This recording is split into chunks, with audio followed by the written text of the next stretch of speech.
Baik, Assalamualaikum warahmatullahi wabarakatuh.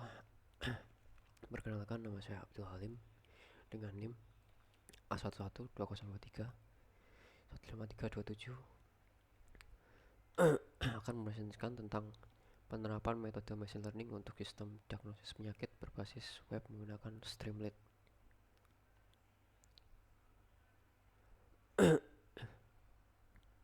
Untuk latar belakangnya,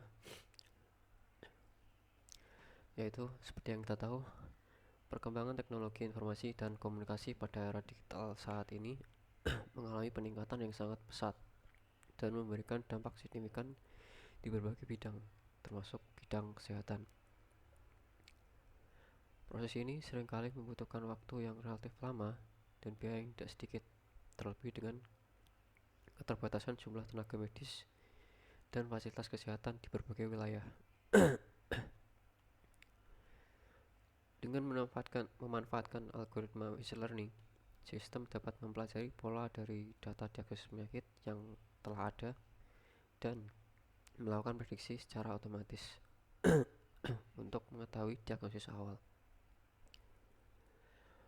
Pada penelitian ini, dikembangkan sebuah sistem diagnosis penyakit berbasis web menggunakan framework Streamlit yang diharapkan dapat membantu pengguna memperoleh informasi awal mengenai kondisi kesehatannya, sekaligus menjadi sarana pembelajaran penerapan data mining dan machine learning di bidang kesehatan. Kita akan masuk ke rumusan masalah. Rumusan masalah yang pertama adalah pengolahan dan pra-pemrosesan data. Bagaimana proses pengolahan dan pra-pemrosesan data diagnosis penyakit agar dapat digunakan dalam model machine learning. Kedua, pembuatan model machine learning.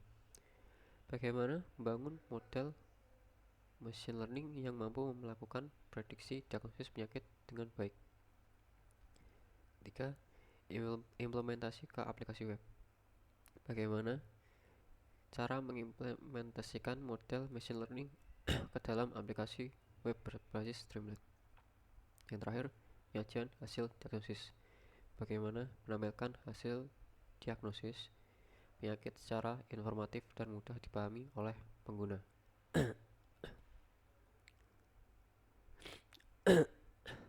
Tujuan penelitian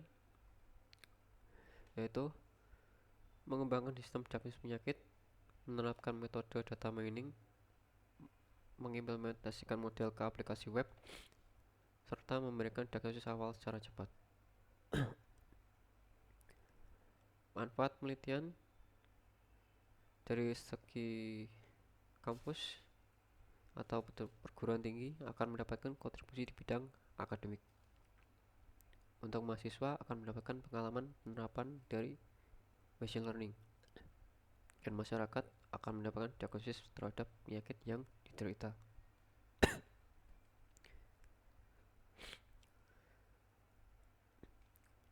Pada data mining, proses ekstraksi pengetahuan dari data besar.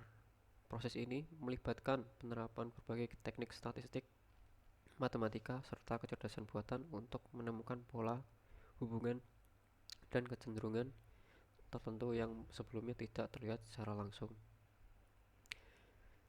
Yang kedua, digunakan dalam analisis data medis. Dalam bidang kesehatan, data mining memiliki peran yang sangat penting karena mampu membantu menganalisis data medis seperti data pasien, gejala penyakit, hasil pemeriksaan laboratorium, serta rekam medis elektronik. Yang ketiga, mendukung sistem pengambilan keputusan. Melalui data mining, informasi yang sebelumnya hanya berfungsi sebagai arsip dapat diolah menjadi pengetahuan yang mendukung proses diagnosis penyakit secara lebih cepat dan akurat.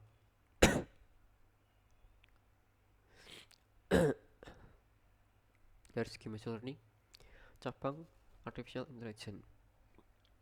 Machine learning merupakan cabang dari kecerdasan buatan atau artificial intelligence yang memungkinkan sistem komputer untuk belajar dari data tanpa harus diprogram secara eksplisit. Sistem belajar dari data. Sistem machine learning dapat mengidentifikasi pola dari data historis dan menggunakan pola tersebut untuk melakukan prediksi atau pengambilan keputusan di masa depan. Ketiga, menggunakan supervised learning. Dalam penelitian ini digunakan pendekatan supervised learning, di mana model dilatih menggunakan data yang telah memiliki label atau kelas tertentu, sehingga model dapat mempelajari hubungan antara data input dan output. Yang terakhir, banyak digunakan dalam bidang kesehatan. Penerapan machine learning dalam bidang kesehatan telah banyak digunakan seperti dalam prediksi penyakit, analisis risiko kesehatan, serta sistem pendukung keputusan medis.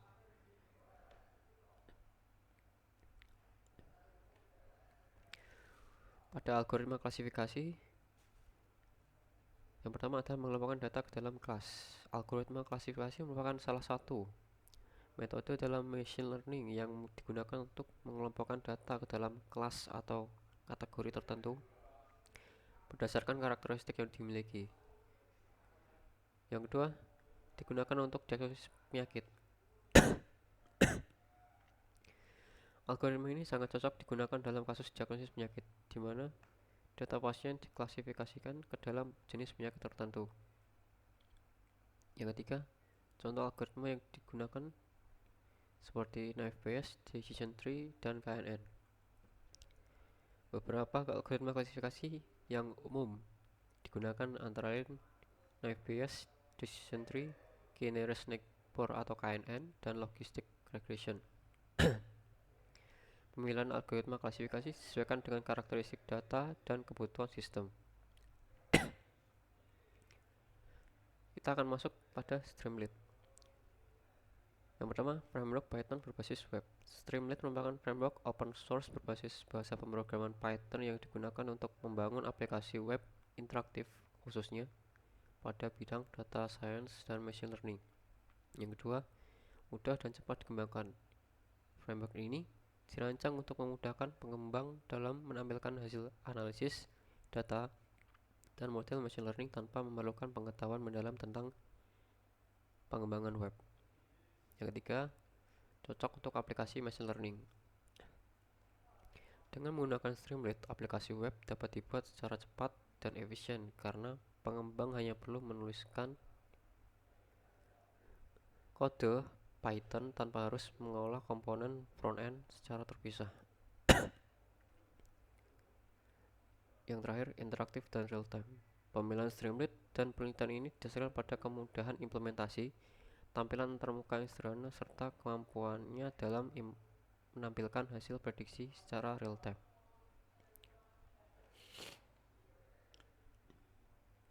Kita akan masuk pada metode penelitian.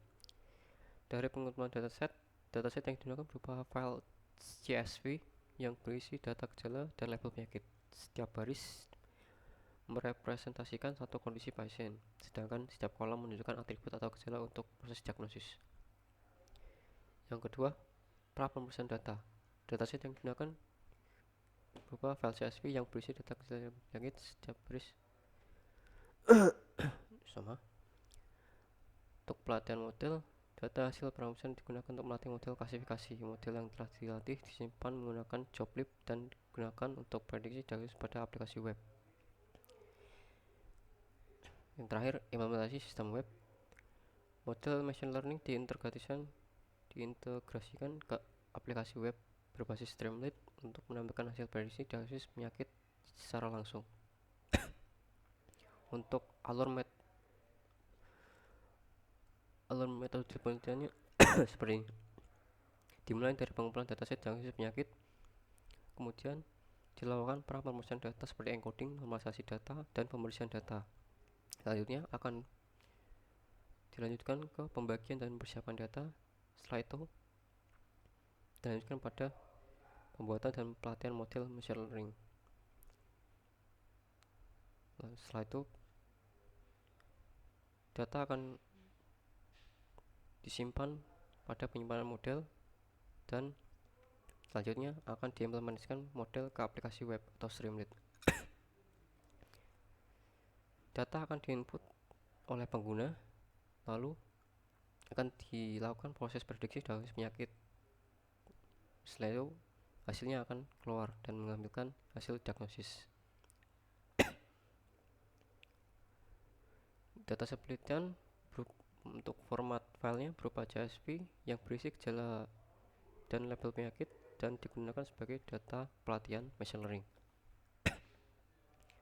Untuk pra pemeriksaan data, encoding data kategorikal. Proses pra pemeriksaan yang dilakukan meliputi pengolahan data kategorikal menggunakan teknik encoding agar data dapat dipresentasikan dalam bentuk numerik. Yang kedua, normalisasi data. Selain itu, dilakukan normalisasi data untuk menyamakan skala antara fitur sehingga model dapat bekerja secara optimal. Yang ketiga, meningkatkan akurasi model.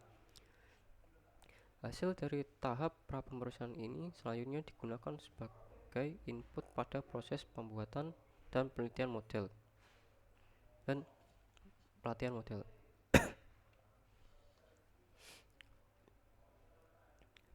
Pada pembuatan dan pelatihan model dilakukan pendekatan klasifikasi, yaitu data yang telah melalui proses pra pemeriksaan digunakan sebagai data latih untuk membangun model machine learning dengan pendekatan klasifikasi. Yang selanjutnya dilakukan training data menggunakan machine learning. Proses pelatihan model dilakukan dengan memanfaatkan data latih agar sistem dapat mengenali karakteristik masing-masing penyakit.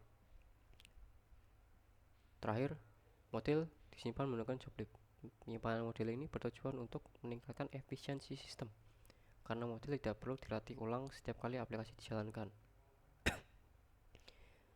Pada implementasi sistem, model yang diintegrasikan ke Streamlit atau aplikasi dikembangkan menggunakan Streamlit karena mampu menyediakan antarmuka pengguna yang sederhana, interaktif, dan mudah dioperasikan. Yang kedua, input gejala oleh pengguna. Pengguna dapat memasukkan data gejala penyakit melalui form input yang tersedia pada halaman aplikasi. Output diagnosis penyakit. Hasil prediksi diagnosis penyakit ditampilkan secara langsung pada halaman aplikasi sebagai output sistem. Dengan adanya aplikasi ini, pengguna dapat memperoleh informasi diagnosis awal secara cepat tanpa harus memahami proses teknis di balik model machine learning. Untuk tampilan hasil prediksi diagnosis penyakitnya seperti ini. Untuk hasil sistemnya, diharapkan sistem berjalan dengan baik, dapat menampilkan diagnosis disertai confidence level, dan memberikan rekomendasi penanganan awal. Kesimpulan yang dapat diambil adalah sistem berhasil dikembangkan, diagnosis awal dapat dilakukan, dan tidak menggantikan tenaga medis.